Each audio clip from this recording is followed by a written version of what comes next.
সুপ্রিয় দর্শক, আপনাদের সবাইকে স্বাগত জানাচ্ছি চ্যানেল জেড আয়োজিত নিয়মিত সংবাদ বিশ্লেষণ অনুষ্ঠান জেড ফোকাসে।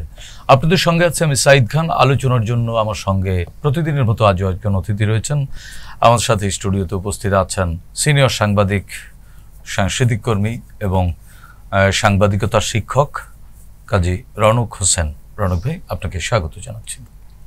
দর্শক, আপনারা জানেন জেড ফোকাসে আমরা প্রতিদিনই দিনের উল্লেখযোগ্য খবর ধরে বিশ্লেষণ করে থাকি, অতিথির মুখ থেকে আলোচনা শুনে থাকি। আজও আমাদের হাতে অনেকগুলো খবর রয়েছে, এগুলোর কয়েকটি নিয়ে আলোচনা করব, অতিথির মুখ থেকে ব্যাখ্যা বিশ্লেষণ শুনবো। রনক ভাই, আপনারও নিশ্চয়ই চোখে পড়েছে একটি অন্তর্বর্তীকালীন সরকারের প্রধান উপদেষ্টা প্রফেসর ডক্টর মোহাম্মদ ইউনূস সম্প্রতি বিবিসিতে একটি সাক্ষাৎকার দিয়েছেন এবং এই সাক্ষাৎকারটি বিভিন্ন সময় বিভিন্ন গণমাধ্যমে অনুবাদ হয়ে এসছে। আজকেও বাংলাদেশের একটি গণমাধ্যম সেই সাক্ষাৎকারের একটি অংশ তারা প্রকাশ করেছে। সেখানে একটি জায়গায় তারা বলেছে, বিবিসি তারা প্রশ্ন করেছিল যে আওয়ামী লীগ, দেশের মানুষ আওয়ামী লীগকে সমর্থন করে এখনো। তো জবাবে প্রফেসর ইউনূস বলেছেন তাদের সিদ্ধান্ত নিতে দিন, তারা ভোট দিতে চায় কিনা। আরেকটি জায়গায় বলেছেন কিন্তু আওয়ামী লীগের প্রার্থীকে নয়, যদি না আওয়ামী লীগকে অংশগ্রহণ করতে দেয়া হয়।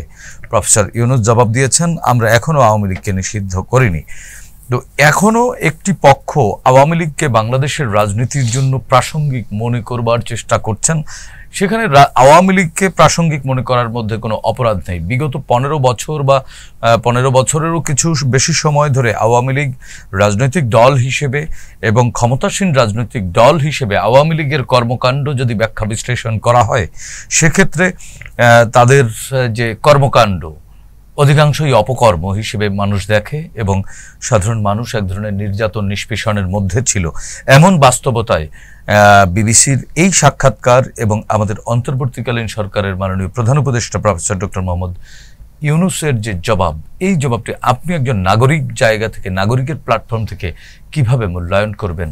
যে আগামী জাতীয় সংসদ নির্বাচনের অংশগ্রহণমূলক বলতে অধিকাংশ মানুষ, গণতন্ত্রে তো অধিকাংশ মানুষের মতামত, অধিকাংশ মানুষ যদি স্বতঃস্ফূর্তভাবে তাদের প্রতিনিধি নিয়োগ করতে পারে, প্রতিনিধিকে সমর্থন দিতে পারে, প্রতিনিধিকে ভোট দিতে পারে, সেটি না আসলে দল একেবারে নামসহ দলের অংশগ্রহণটা নিশ্চিত? আপনার ভাবনা কি? আসলে এটা একটা খুব কঠিন প্রশ্ন। কারণ হলো, আমাদের সবাইকেই লক্ষ্য রাখতে হবে যে বাংলাদেশ এবং তার রাজনীতির যেই একটা ধারা, এই ধারাটা আমাদের খেয়াল রাখতে হবে। বাস্তবে দেখেন, চিন্তা করে যে আওয়ামী লীগ 17 বছরে যেই অনাচার অত্যাচার চালিয়েছে, সেটার তো অবশ্যই মানে যেটা নাম দিয়েছে ফ্যাসিবাদ, ফ্যাসিবাদী শাসন। মানুষ ফ্যাসিবাদ বললেই খুশি হয়। হ্যাঁ, ফ্যাসিস্ট, ফেরাউন, এই সমস্ত বিশেষণ দিলে আরো খুশি হয় মানুষ। কিন্তু আওয়ামী লীগ যে ভুলটা করেছে সেটা হলো, একটা জিনিস তারা ভুলে গেছে, absolute majority leads to absolute anarchy. এই জিনিসটা কিন্তু তাদের মাথায় যে কোনো কারণেই হোক কাজ করে নাই। হয়তোবা প্রফেসর ইউনূস, আমি জানি না, হয়তোবা ওই জিনিসটা মাথায় রেখেছে। কারণ আমরা যতভাবেই বলি না কেন, আওয়ামী লীগে যারা দোষী তাদেরকে সর্বোচ্চ শাস্তি দেওয়া হোক, কোনো অসুবিধা নেই, আপামর জনতার প্রত্যাশা।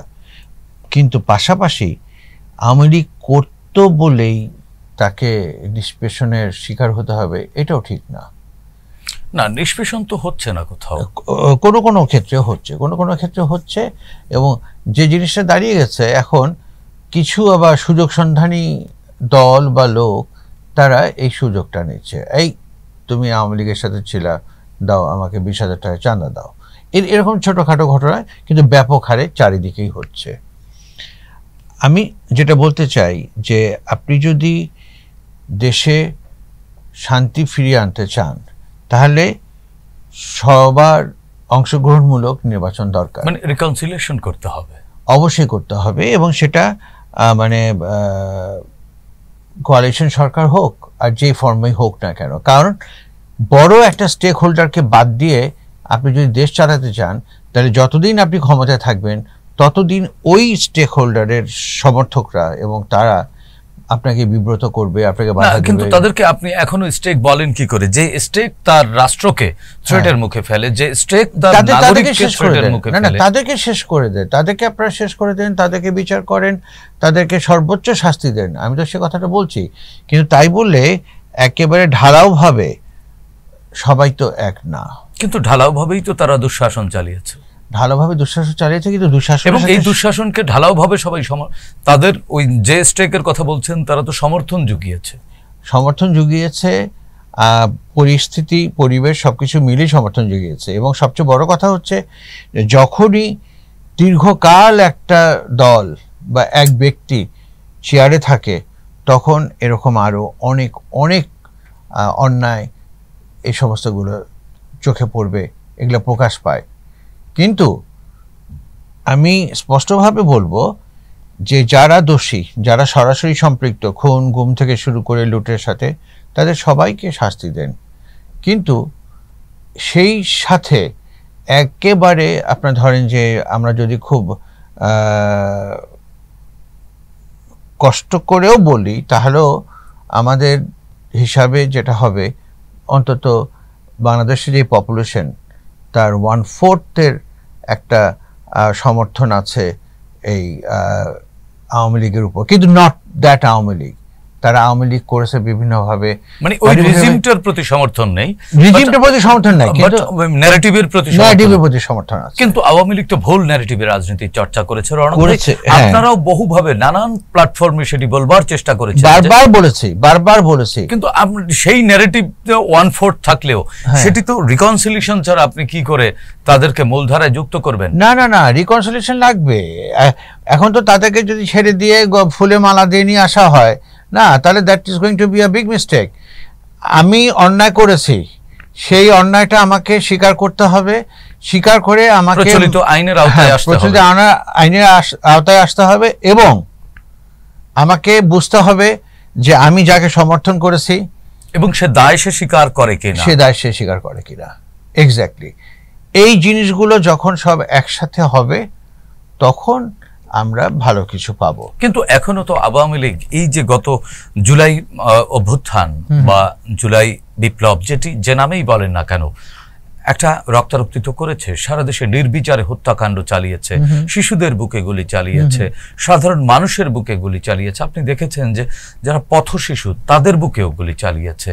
তো তারা কিন্তু এখনো পর্যন্ত তার জন্য মিনিমাম রিগ্রেট করছেন না, বরং তারা বলছেন তাদেরকে অন্যায়ভাবে ক্ষমতাচ্যুত করা হয়েছে, কনস্পিরেসি করা হয়েছে তারা কিন্তু এখনো সেই ন্যারেটিভের উপরে আছে। এখন তারা কেন বলবে না? এবং সেই ন্যারেটিভকে কিন্তু আপনি যাদেরকে বলছেন যে ন্যারেটিভের পলিটিক্স বা ফিলসফির আওয়ামী লীগকে সমর্থন করেছে, তারা কিন্তু সেটির প্রতিবাদ করছে না অথবা করতে পারছে না। তার মানে এখনো তারা সেই রেজিমের মধ্যে রেজিমেন্টেড আছে এবং একটা মানে আচ্ছন্নতা তাদেরকে ঘিরে রেখেছে। এখন দেখেন, এই যে আপনি যেটা বললেন, হ্যাঁ, এটা তো আমাদের প্রধান উপদেষ্টা নিজেই তো বলেছেন যে ওই যে কনস্পিরেসি কথা বলে যে তাদেরকে কনস্পিরেসি করে মানে ক্ষমতাচ্যুত করা হয়েছে, এই ন্যারেটিভ তারা বলবার চেষ্টা করছে। এখন এটা তো সুযোগ করে দিয়েছেন আমাদের প্রধান উপদেষ্টাই। উনি তো বলেছেন যে, বারবারই বলেছেন উনি, যে ইট ওয়াজ মেটিকুলাসলি প্ল্যান্ড অ্যান্ড ইমপ্লিমেন্টেড। তো মেটিকুলাসলি প্ল্যান্ড এবং ইমপ্লিমেন্টেড যখন হয়, তার মানেই একটা প্রক্রিয়ার ভিতর দিয়ে গেছে। কোনো অভ্যুত্থান কি পরিকল্পনা ছাড়া হয়? অপরিকল্পিত কোনো না, হয় না। কিন্তু এখানে উনি যেভাবে বলেছেন, গত 15 বছর ধরে দুঃশাসনের বিরুদ্ধে তো মানুষ কথা বলেছে, রাস্তায় লড়েছে, গুম হয়েছে, খুন হয়েছে, কারাবরণ করেছে। আপনি দেখেছেন যে বাংলাদেশের কারাগারগুলোতে ধারণ ক্ষমতার 3 গুণ 4 গুণ 5 গুণ, কোথাও কোথাও দাঁড়িয়ে থাকতে হয়েছে মাসের পর মাস কারাবন্দীদের। তো সেই অবস্থা তো হয়েছে। এখন আমি আপনাকে বলি, কতগুলো জিনিস সেই দুঃশাসনের বিরুদ্ধে তো যারা এর বিরুদ্ধে, সেই জনগণ তো পরিকল্পনা করবেই। না, পরিকল্পনা তো করবেই, কিন্তু পরিকল্পনার ভেতরে আপনি যখন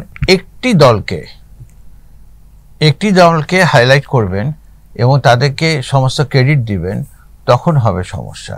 সেটি আলোচনার বিষয়। হ্যাঁ, তো এইভাবে কিন্তু ক্ষুদ্র ক্ষুদ্র ভুল বা মানে তর্ক আছে, এরকম ব্যাপারগুলো এসে কিন্তু একটা বড় জিনিস। কারণ আমি আপনাকে তো বলছি যে আওয়ামী লীগ যা করেছে 17 বছরে, no way they can be released, তাদেরকে পানিশমেন্ট পেতেই হবে। এখন পাশাপাশি যে কথাটা আপনি বললেন যে রিকনসিলিয়েশনের ব্যাপারটা তো আসবেই, এটা তো খুবই সহজ এবং স্বাভাবিক, কারণ অনফোর্থকে তো আর বাদ দিয়ে দেওয়া না যায় না, বাদ দিতে পারবেন না তো আপনি যদি, তারা তো নাগরিক, কোনো না কোনো ভাবে তারা নাগরিক এবং অধিকার নিশ্চিত করতে হবে এই রাষ্ট্রকে। হ্যাঁ, এবং সেক্ষেত্রে বরঞ্চ যদি আপনি তাদেরকে সেই সুযোগটা দেন যে দেখো তোমরা অন্যায় করছো, সুতরাং তোমরা এখন বুঝে শুনে চলো। কিন্তু সেই সুযোগটি তো তারা চাচ্ছে না, তারা তো এখনো তাদের সেই কথার উপরেই আছে। এখন এটা তো কেউ চায় না। মানে 3 তারিখেও কি হাসিনা মনে করেছিল যে তাকে এদেশ ছেড়ে চলে যেতে হবে? 5 তারিখেও তো চিন্তা করে নাই। তো এগুলো হঠাৎ করেই ঘটে। কিন্তু আমার একটা জায়গায় প্রচন্ড আপত্তি আছে, যে কথা আপনি বারবার বললেন যে বিপ্লবী সরকারের যে ধরনের স্টেপ নেওয়া উচিত থাকে সেই নেচারটি নেই, সেই নেচারের নেই। এটা হলো পুতপুতা ব্যানম্যানা সরকার, সরি ফর দ্য ল্যাঙ্গুয়েজ, কিন্তু এটা দিয়ে হবে না। আপনি দেখেন তো ইরানে গুপ্তচরকে ধরলো মোসাদের, 5 জনকে ধরলো, 3 জনকে ইমিডিয়েটলি তারা মৃত্যুদণ্ড দিয়ে দিল। এখন আপনি আবার সেই দেওয়ানি খেলাতে শুরু করেছেন, এই বিচারের নামে এইটা চলবে বছরের পর বছর। এবং আপনি কি চান যে 50 বছর দেওয়ানি মামলা, কোনো মামলা যে বাদী বা আসামি কেউ দেখে যেতে পারে না এটার বিচার বা চূড়ান্ত রায়? তো আপনি কি চান যে এনারাও ওরকম দেওয়ানি মামলার মতন মানে বছর পর বছর থেকে যাবে? এটা হয় না। আমি একটা কথা বারবার বলবো যে কারোর প্রতি আমার কোনো বিদ্বেষ নাই, কিন্তু বাস্তবতা মেনে চলতে হবে। আর অহেতুক কাউকে আপনি আকাশে তুলবেন, এটা হবে না। তাহলে পরবর্তী যে জাতীয় সংসদ নির্বাচন, যেটির জন্য আমরা মুখিয়ে আছি, সকল রাজনৈতিক দল শুধুমাত্র আওয়ামী লীগ ছাড়া মুখিয়ে আছে সেই নির্বাচনটির জন্য। সেই নির্বাচনটিতে ইনক্লুসিভ বা অংশগ্রহণমূলক বা অন্তর্ভুক্তিমূলক বলতে প্রফেসর ডক্টর ইউনূস যে ব্যাখ্যা দিয়েছেন, সেই ব্যাখ্যা তো আসলেই সেটি সঠিক ব্যাখ্যা, যে অধিকাংশ মানুষ বা সকল মানুষ যাতে নির্বিঘ্নে ভোট দিতে পারে। তো এই জায়গাটিতে আবার কিছু কিছু জায়গা থেকে প্রশ্ন তোলা হচ্ছে, তাহলে আওয়ামী লীগকে নির্বাচনের বাইরে রাখা হচ্ছে কেন? তো এই যে যারা প্রশ্ন তুলছে তাদের প্রশ্নের জবাবটা আপনি কিভাবে দিবেন? আমি বলবো যে প্রফেসর ইউনূস তো বলেছেন যে আওয়ামী লীগকে তো নিষিদ্ধ করা হয় নাই, তাদের অপরাধের দায়, তাদের সাংগঠনিক কার্যক্রম স্থগিত করা হয়েছে, সেটাও কিন্তু নিষিদ্ধ করা হয়, কোনোটাই নিষিদ্ধ না। তার মানে আওয়ামী লীগ বিচারিক প্রক্রিয়ার মধ্যে আছে, এবং এটা কখন শেষ হবে এবং কখন তারা তো নির্দোষ প্রমাণ হয়ে যেতে পারে, তারা আবার বৈধতা পেতে পারে। আপনি দেখেন না, আপনি জামাতকে তো নিষিদ্ধ করেছিল, নিশ্চয় নিষিদ্ধ করার সময় তারা অনেক তর্ক বিতর্ক, অনেক যুক্তি তর্ক দেখিয়েছিল। এখন তো জামাত নিষিদ্ধ না। তো সময়ের পরিবর্তনে যদি এরকম কিছু ঘটে, তাহলে তো অবাক হবার কিছু নাই, যে বিচারটা নিশ্চিত হওয়া জরুরি, বিচারটা নিশ্চিত হওয়া দরকার। এবং আমি একটা কথা বলবো যে আপনি যদি যুদ্ধ জয় করতে চান, যুদ্ধ জয় করতে গেলে আপনি 100টা ফ্রন্ট খুললে হবে না, আপনাকে 1টা বা 2টো ফ্রন্ট খুলতে হবে ফ্রন্ট, এবং সেখানে আপনি সর্বাত্মক শক্তি দিয়ে ফাইটটা করবেন। ওই 100টা ফ্রন্ট খোলার ফলে যেটা হয়েছে, কোনোটারই কোনো মূল্য নাই, কেউ পাত্তা দেয় না। এই যে সংস্কার বলে আপনি চিল্লাচ্ছেন, এই সংস্কার কিসের সংস্কার? আপনি 2টা জিনিস ট্রাই করলেন, 2টাতেই আপনি ফেল করলেন, একটা এনবিআর, একটা সচিবালয়, এবং আরো 200 সংস্কারও যদি আপনি নিয়ে নামেন, আপনি পারবেন না, কারণ আপনি প্রথম থেকেই নিজেকে অত্যন্ত দুর্বল হিসেবে উপস্থাপন করেছেন, চিত্ত প্রদর্শন করেছেন। তো সেক্ষেত্রে অন্তর্ভুক্তিমূলক ব্যাখ্যাটা কি? অন্তর্ভুক্তিমূলক ব্যাখ্যাটা হলো কি, যে আমার ধারণা, এটা তো ওনার ব্যক্তিগত ব্যাপার, সিদ্ধান্ত তো আসলে নাগরিক দিতে পারে না। হ্যাঁ, আমার ধারণা যে উনি চান যে সরাসরি দোষী যারা, তারা ছাড়া বাকিরা মানে ওই মার্কা না হলেও অন্তত মানে ভিন্ন ফর্মে, যেমন ধরেন যে স্বতন্ত্র প্রার্থী হিসাবে তারা মানে ইলেকশনটা করবে। কারণ এটা সত্যি কথা, আজকে যদি হাসিনা এরকম দিনের ভোট রাতে করে এই পরিস্থিতিটা না করতো, যদি বিএনপি 70, 80, 100 ভোট মানে সিট পেত, তাহলে কিন্তু আজকে দেশের সিনারিও এরকম হতো না, দেশের এই সর্বনাশটা হতো না। কিন্তু ওইখানে সে চরম ফ্যাসিস্টের মানে বহিঃপ্রকাশ ঘটিয়েছে, আর এনারা হলো চরম দুর্বলতার বহিঃপ্রকাশ ঘটাচ্ছে। সুতরাং আমি আপনাকে আরো একটা কথা বলি, এই 16-17টা দেশে অন্তর্বর্তীকালীন সরকার ছিল এবং তারা ভোট দিয়েছে, ভোট দিয়ে মানে নির্বাচিত সরকার ফর্মে গেছে। যেই দেশগুলোতে এই অন্তর্বর্তীকালীন সরকার দেরি করেছে ভোট দিতে, সেই দেশগুলি কিন্তু বিনিয়োগ থেকে শুরু করে হুমড়ি খেয়ে পড়েছে।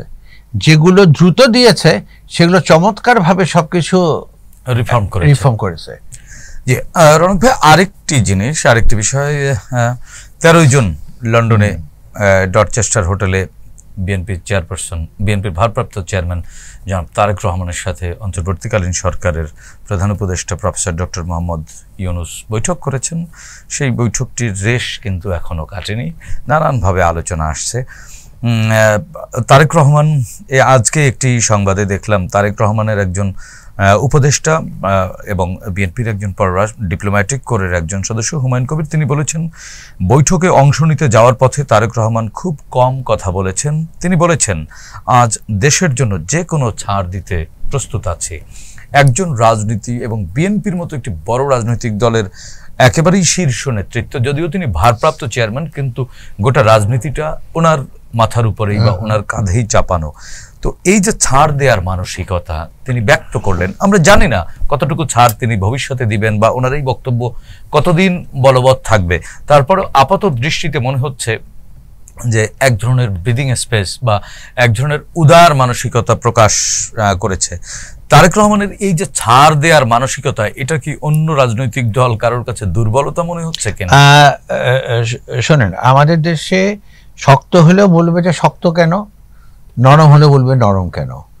আমি তো মনে করব বা ব্যক্তিগতভাবে মনে করি, যেমন দেশনেত্রী খালেদা জিয়া কিন্তু এই প্রফেসর ইউনূস লন্ডনে পৌঁছানোর আগেই বলেছিলেন যে বর্তমান সরকারের সাথে আমাদের কোঅপারেট করতে হবে, আমাদের যেন কোনো দ্বন্দ্ব না হয়। আমি ওনাকে শ্রদ্ধার সাথেই বলছি যে উনি অত্যন্ত বিচক্ষণতার পরিচয় দিয়েছেন এটা বলে যে দেশে একটা অ্যানার্কি এবং এই জিনিসটা উনি চাননি, তাই এটা করেছেন। আচ্ছা, এবার তারেক রহমানের ছাড় দেওয়ার ব্যাপারটা আসেন। দেখেন, তারেক রহমানও কিন্তু সেটাই চান যে দেশে একটা শান্তি শৃঙ্খলা ফিরে আসুক, এবং রিভেঞ্জ চাননি তিনি। না, রিভেঞ্জ চাইলে তো 5 তারিখেই মানে 6 তারিখে কয়েক লক্ষ কচুকাটা হয়ে যেত। সেটা তো তার মা এবং সে মিলে, তার মা এত অসুস্থতার ভিতরে এটা করেছে। এবং আমি তো মনে করি যে যারা বিরোধী দলে মানে তখন সরকার দলে ছিল তাদের সবার কৃতজ্ঞ থাকা উচিত তারেক রহমানের কাছে, তাদের প্রাণ বাঁচিয়েছে এই তারেক রহমান, সেনাবাহিনী এবং বেগম জিয়া। এটা তাদেরকে স্বীকার করতে হবে। আপনি যদি 90-এর এরশাদ বিরোধী আন্দোলনের কথা চিন্তা করেন, তার পতনের দিন কি অবস্থা হয়েছিল সারা দেশে একবার ভাবেন। তারেক রহমান যেটা বলেছে অত্যন্ত বিচক্ষণ রাজনীতিবিদ হিসেবে, বড় দলের বড় নেতা হিসেবে অনেক তাকে উদার হতে হবে। এটি একটি নজির সৃষ্টিকারী কথা, অবশ্যই নজির সৃষ্টিকারী কথা। এবং তারেক রহমানকে নেতা হিসাবে, দলের সর্বোচ্চ ক্ষমতা বা সর্বোচ্চ অধিনায়ক হিসাবে, নীতি নির্ধারক হিসাবে তাকে আপনার এখন প্রশংসা করতে হবে। আপনি মানে যেচে পড়ে ঝগড়া করতে পারেন, কিন্তু এটা প্রশংসা না করে কোনো উপায় নাই। কিন্তু কেউ কেউ তারেক রহমান সাহেবের এই বক্তব্য বা এই আচরণকে তার দুর্বলতা বা অন্যভাবে উপস্থাপন করবার চেষ্টা করছে। আমি তো বলবো যে শোনেন, আমাদের দেশে সবসময় সুযোগ সন্ধানে কিছু লোক থাকে, কিছু লোক থাকে বিতর্কের। যেমন আপনি ভালো করেছেন, এত ভালো কেন করলেন, মানে ওটাও একটা দোষ, ভালো করাটা একটা দোষ। তো তারেক রহমান কেন ওইখানে লাফ দিয়ে পড়ে প্রফেসর ইউনূসের ঘাড়ে চেপে বসে বললো না যে না আপনি এখন ছেড়ে দেন, মানে তাদের এরকম একটা আকাঙ্ক্ষা। তো এই সমস্ত ইয়ার্কি ফাজলামি চলবে না। একটা দেশ কিন্তু অনেক বড় জিনিস, দেশ কোনো পরীক্ষামূলক না না না না না না না অবশ্যই না। মিসাইল টেস্ট করা যায় কিন্তু দেশ নিয়ে টেস্ট করা যায় না। তো এখন এখানে আমি আবারও রিপিট করব, তারেক জিয়া এবং তার মা বেগম খালেদা জিয়া অত্যন্ত মানে সময়োচিত ডিসিশন নিয়েছেন, এবং তারা দুজনে মিলে দেশের যেই আইন শৃঙ্খলা অবনতি অবস্থা সৃষ্টি হয়েছিল সেটাকে দেখেন, দেশে কিন্তু 8 তারিখ পর্যন্ত কোনো পুলিশ ছিল না অ্যাক্টিভ, 8 তারিখ বা 9 তারিখ পর্যন্ত অ্যাক্টিভ কোনো ল এনফোর্সমেন্ট এজেন্সি ছিল না। না থাকার পরেও সেরকম কিছুই ঘটে নাই। এই সময়টুকুর কৃতিত্ব তাহলে কারা পায়? ডেফিনেটলি তারেক রহমান এবং তার মা খালেদা জিয়া, সাথে আপনার অপর রাজনৈতিক দলগুলো এবং এই ছাত্ররা। জি, ছাত্ররা তারা সর্বোচ্চ ধৈর্যের পরিচয় দিয়েছে, এবং এই ধৈর্য বা এই যে মনে করেন একাগ্রতা দেশের প্রতি, এই ক্রেডিট যদি সবাইকে দেন আপনি, তাহলে আগামী নির্বাচনের যে সুষ্ঠু পরিবেশ এবং অংশগ্রহণমূলক যে উৎসব মুখর পরিবেশ প্রত্যাশা, সেই প্রত্যাশায় এখন কেন এক একজন মুখোমুখি?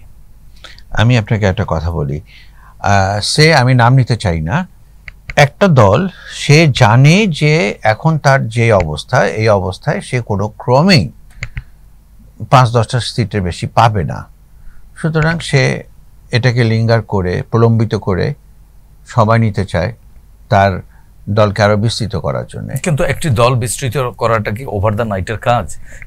এইটা তো বুঝতে হবে। এটা তো গেল একটা, যেটা তো এক্সিস্টিং আছে দল, সেটা।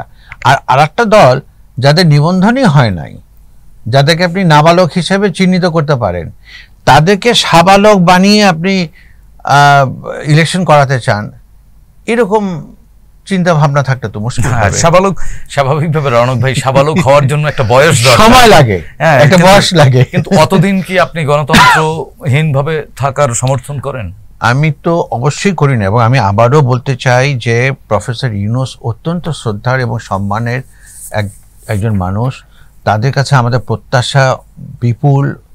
কিন্তু ওই যে বললাম যে যেই দেশগুলো দ্রুত নির্বাচন দিয়েছিল সেই দেশগুলোতে সবাই খুব সুন্দরভাবে আছে, যারাই দেরি করেছে তাদের কিন্তু মানে নানান ধরনের অরাজকতা এই সমস্ত হয়েছে। এখন প্রফেসর ইউনূস যদি দ্রুত বিচার মানে এই ইলেকশনটা না দেন, উনি যদি আবারও কোনো মানে ছল চাতুরিতে বা কলকাঠি নাড়াতে যদি উনি এটাকে আবার পিছিয়ে দেন, তাহলে ওনারই অসম্মান হবে। জি রণক ভাই, আমরা অনুষ্ঠানের শেষ দিকে আজকে 21 জুন প্রধান নির্বাচন কমিশনার AM নাসিরউদ্দিন তিনি বলেছেন, ইসি যতই স্বাধীন হোক না কেন সরকারের সহযোগিতা ছাড়া নির্বাচন করা সম্ভব নয়। 100 না 200% সত্যি কথা। তাহলে স্বাধীন নির্বাচন কমিশন, স্বাধীন নির্বাচন এটা হলো একটা গিমিক, ধোঁয়া, এটা কোনো বাস্তবতা নাই। হ্যাঁ, আপনি তুলনামূলক বলতে পারেন, আপেক্ষিকভাবে বলতে পারেন যে আগের চাইতে এরা একটু বেটার আছে। দুদকের বেটারেরও তো শেষ নেই। না, বেটারের তো শেষ নেই। আচ্ছা, দুদকেরও তাই। আপনি আইনে যান, আইন বিচারে যান, সেখানেও কিন্তু এখন তাই। তাহলে সাংবিধানিক প্রতিষ্ঠান বলা হয় কেন? এগুলো তো বলা হয়, কিন্তু এগুলো তো সব শেষ করে দেওয়া হয়েছে, সব তো বিনষ্ট করেছে গত 17 বছরে। একটা প্রতিষ্ঠান নাই, আপনি শিক্ষা বলেন, আইন বলেন, চিকিৎসা বলেন, একটা প্রতিষ্ঠান নাই যেখানে সুষ্ঠুভাবে সবকিছু চলছে। তাহলে আগামী নির্বাচনের তো লাগাম সরকারের হাতে।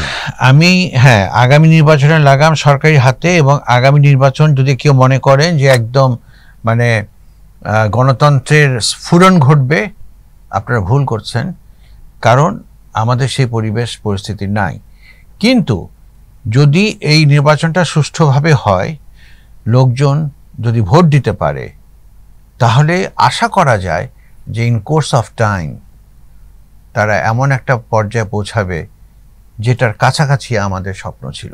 আগামী নির্বাচনে আপাত দৃষ্টিতে রণক ভাই, যদি দেখা যায় বড় রাজনৈতিক দল হিসেবে স্বাভাবিকভাবে বিএনপি ভোটের মাঠ বা সাংগঠনিক অবয়বে অনেক বেশি এগিয়ে, তো পাশাপাশি মনে করেন আরও কয়েকটি রাজনৈতিক দল আছে, হ্যাঁ, অনেকেই বিএনপির সাথে যুথবদ্ধ বা জোটবদ্ধ বা যুগপথবদ্ধভাবে আছেন, আবার অনেকে একা নির্বাচন করবার সক্ষমতা। আপনি বলছেন কিছুক্ষণ আগে 5 থেকে 10টি আসন পাবে, এবং এনসিপি একেবারে তরুণ রাজনৈতিক দল, যাদের ঘিরে সাধারণ মানুষের এক ধরনের আকাঙ্ক্ষা, স্কাই হাইট একটা প্রত্যাশা ছিল, সে প্রত্যাশাও তারা কিছু কিছু জায়গায় ধূলিসাৎ করে দিয়েছে।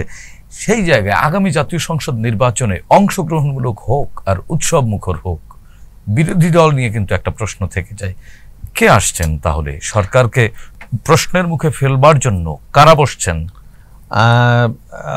আমি আপনাকে বলি, এবং যারা বসছেন তারা কতটা শক্তি নিয়ে বসছেন? না, তাদের শক্তি অনেক কম থাকবে। এবং এখানে মানে বিএনপিরই উচিত হবে যে কিছু ভালো লোক, মানে এ ভালো লোক, এ ভালো কাজ করে, এর ভালো চিন্তাধারা, এরকম কিছু লোককে অন্য নামে হলেও ইলেকশন করানো। যেমন আমি কিন্তু সেই তো আমি ডামি হয়ে গেল না, আমি হতে হবে। আপনি যত কিছু বলেন, এখন যদি স্বয়ং ফেরেশতা এসেও এখানে ইলেকশন করতে চান, কোনো পরিবর্তন হবে না। কারণ আমরা তো আমাদের প্রত্যেকটা সিস্টেমকে নষ্ট করে দিয়েছি, আমাদের রক্তকে দূষিত করে ফেলেছি। এখন এটা শুদ্ধ হওয়ার জন্য সময় লাগবে, এই সময়টুকু দিতে হবে। কিন্তু এই ইলেকশনে যদি আপনি মনে করেন যে প্রফেসর ইউনূস ইলেকশন দিলেন, সেই ইলেকশন হলো এবং একদম গণতন্ত্রের জোয়ার বয়ে গেল, নো, এটা কিছুতেই হবে না। হ্যাঁ, প্রসেস শুরু হয়েছে, এটা আপনি বলতে পারেন। পার্লামেন্ট তো শক্তিশালী হলো না তাহলে? না, পার্লামেন্ট শক্তিশালী হবে না তো। আর এখানে আপনি দেখবেন যে ওই যে মানে মেজরিটি ওরকম ব্যাপারটা, 70 অনুচ্ছেদ সংশোধন করে লাভ কি হলো? লাভ নাই তো। এগুলো তো আমি তো বললাম তো, এই যে সংস্কার বলছে, অনুচ্ছেদ, এগুলো ইউজলেস। আপনি কার সাথে ঐকমত করছেন? যে নিজে একটা দল, তো সেই লোকের কি ক্ষমতা আছে, সেই লোকের কি স্ট্রেংথ আছে মানে ফাইট করার? এখন আমি ওটা তো বলবো, যে নামেই আপনি বলেন না কেন, যদি বিরোধী দল থাকতো তাহলে পরে হয়তোবা চেক অ্যান্ড ব্যালেন্স হইতো, আপনার যেটাকে আমরা বলি যে অ্যাকাউন্টেবিলিটি থাকতো, জবাবদিহিতা থাকতো। কিন্তু এখন সেইভাবে আপনি পাবেন না, আমার ধারণা। সেই কারণেই কি আসলে সংখ্যানুপাতিক নির্বাচনের পক্ষে কিছু কিছু দল? হ্যাঁ, কিন্তু ওইটাতেও তো আপনার প্রবলেম সলভ হচ্ছে না, শক্তিশালী তো হচ্ছে না। মানে আজকে মানে কথা বলি আমি, আজকে মনে করেন যে এক্স দল, ওয়াই দল, দুটা দল যদি থাকতো তাহলে পরে একটা ব্যালেন্স থাকতো, মুখোমুখি প্রশ্ন তুলতে পারতো। আগের সরকার, পতিত সরকার, এটাকে গুরুত্বই দেয় নাই, এটাকে ধ্বংস করে দিয়েছে। এখন এরা তো চাইলেও তো পতিত সরকারকে তুলে এনে তাদের পুনর্বাসন করতে পারবে না, কারণ জনগণ সেটা মানবে না। কিন্তু ওই যে কিছু ভালো লোককে হয়তো বা যদি সুযোগ দেয়, তারা হয়তো বা আসতে পারে। এই কিছু ভালো লোকের সংখ্যাটি কি? ভালো লোকের সংখ্যা হলো যে যার এলাকায় গেলে আপনি দেখবেন যে কিছু না কিছু ভালো লোক থাকে। কিন্তু এই ভালো লোকরাও তো দুঃশাসনের কালি গায়ে মেখে ফেলেছেন। এই ভালো লোকগুলোও তো প্রকাশ্যে আসতে পারছেন না, পারছেন না। এবং এই ভালো লোকগুলোও কিন্তু কোণঠাসা হয়ে পড়েছেন। অবশ্যই কোণঠাসা হয়ে পড়েছে, এবং এটা কোণঠাসা না হয়ে পড়ার কোনো কারণ নাই। সেক্ষেত্রে সেই ভালো মানুষগুলো কি তাদের সেই যে ভুল ন্যারেটিভ শেখ হাসিনা দাঁড় করিয়েছিল, সেটির প্রতিবাদ করে এই মুহূর্তে এখনই সামনে আসতে পারবে বলে মনে? না, সেটাও পারবে না। সেই ন্যারেটিভ ধারণ করে ওনারা কি? হ্যাঁ, আমি তো সেজন্য বললাম যে সিচুয়েশনটা কিন্তু খুব মানে হেলদি সিচুয়েশন না, মোটেই হেলদি সিচুয়েশন না। সুতরাং এখানে বেশ জটিল ব্যাপার আছে, আর ওই কালক্ষেপণ করে কোনো লাভ নাই। আপনি বলবেন যে তাহলে কি, যত কালক্ষেপণ করবেন তত আরো ফ্র্যাকশন হবে, আরো গন্ডগোল। এবং এনসিপি যেটা নিয়ে প্রত্যাশা ছিল, তাদের নিত্য নতুন কেলেঙ্কারি, টর্চার সেল, তাদের নারী কেলেঙ্কারি, তাদের চাঁদাবাজি, নানান জিনিস উঠে আসছে। তো সেই প্রত্যাশাও তো তারা এই দলটিও তো বড় হচ্ছে বলে মনে হচ্ছে। এনসিপি একটা কাজ করেছে যে আওয়ামী লীগ বা ওরা তো প্রাতিষ্ঠানিকভাবে এদেশের শিক্ষাকে ধ্বংস করেছে। এনসিপি একেবারে সাইকোলজিক্যালি এই শিক্ষা ধ্বংস করেছে। এখন আমাকে আপনি প্রশ্ন করবেন যে কিভাবে? এইভাবে যে এখন সমস্ত ছেলেমেয়েরা, স্কুল হোক কলেজ হোক, কেউ পড়াশোনা করতে চায় না। কেন? আমি সমন্বয়ক হব, সমন্বয়ক হলে আমার টাকা পয়সা সব কিছু আসবে। এই যে একটা সিচুয়েশন তৈরি হয়েছে, এটা একটা মানে ডেঞ্জারাস সিচুয়েশন। এখান থেকে বের হওয়ার পরামর্শ কি আপনার? পরামর্শ একটাই, যে আপনাকে ইলেকশনে যেতে হবে এবং মানে slowly in course of time এগুলো ইমপ্রুভ হবে। কিন্তু রাতারাতি আপনি এটা বলে কয়ে আপনি কোনো কিছু করতে পারবেন না। এই যে সমন্বয়করা, এখন যে গতকাল আমার সাথে বেড শেয়ার করেছে হলে, আমার সাথে মানে মানে নিম্নমানের খাবার খেয়েছে, সে আজকে কোটি টাকা মালিক, আমি রিক্সা ভাড়া দিতে পারছি না, তা আমি চিন্তা করবো যে আরে আমার এই পড়াশোনা করে কি লাভ, আমিও ওর পথে যাই। রণক ভাই, আমরা শেষ করবার আগে আরেকটি জিনিস আলোচনা দিয়ে শেষ করব, সেটি হচ্ছে ঢাকা দক্ষিণ সিটি কর্পোরেশনে আপনি দেখছেন যে ইশরাক হোসেন, যাকে উচ্চ আদালত মেয়র হিসেবে শপথ পড়ানোর জন্য রায় দিল এবং বিজয়ী ঘোষণা করলো, এবং নির্বাচন কমিশনও তাকে শপথ পড়াবার জন্য গেজেট প্রকাশ করলেন। তারপরে আর শপথটি পড়া হলো না। সেই বিষয়টি নিয়ে কিন্তু স্থানীয় সরকার মন্ত্রণালয়ের যিনি উপদেষ্টা আছেন আসিফ মাহমুদ, সজীব ভুইয়া এবং ইশরাক হোসেনের একটি সমর্থক গোষ্ঠী আছে, তারা নগর ভবনে তালা দিয়ে রেখেছে। প্রায় মাস পেরোতে চললো, বা মাস পেরিয়েও আরও একটু বেশি সময় ধরে ঢাকা দক্ষিণ সিটি কর্পোরেশনের নাগরিক যে সুবিধাগুলো দেবার কথা, যে জন্য নাগরিকরা ট্যাক্স দিয়ে থাকে সিটি কর্পোরেশনকে, সেই সুবিধা বঞ্চিত। এবং আপনি দেখছেন যে এই মুহূর্তে সারা দেশে ডেঙ্গুর প্রকোপ কিন্তু ভয়াবহতা দিকেই যাচ্ছে। এই বাস্তবতায় এরকম দ্বন্দ্ব, এবং গতকাল সর্বশেষ আসিফ মাহমুদ সজীব ভুইয়া বলেছেন যে বেশি বাড়াবাড়ি করলে সিটি কর্পোরেশন নির্বাচন দিয়ে দেওয়া হবে। তো এটি কি আসলে সমাধানের পথ? আমি এখান থেকে বেরোনোর পথ কি?